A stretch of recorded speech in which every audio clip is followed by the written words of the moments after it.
ஒரு லண்டனில் இருந்து தமிழ்நாட்டு மக்களுக்கு ஒரு கோரிக்கையை வைக்கிறேன்.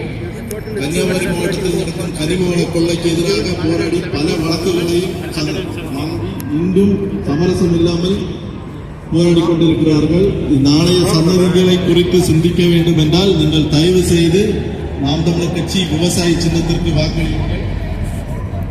அதன் பிறகு இன்று இப்போது பரவலாக வரும் ஒரு செய்தி என்னவென்றால் அண்ணன் சீமான் அவர்கள் திமுகவிடம் இருந்து பணம் வாங்கிவிட்டார், இல்லை பிஜேபியில் இருந்து பணம் வாங்கிவிட்டார் என்ற ஒரு செய்தி வருது.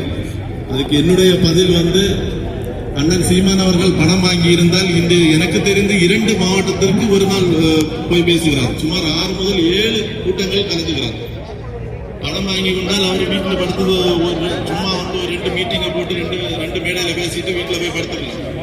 சில புதிய நடிகர்கள் டெய்லி தினமும் பரப்புரைக்கு ரத்து செய்து கொண்டு வீட்டில் போய் படுத்து தூங்கி கொண்டிருக்கிறார்.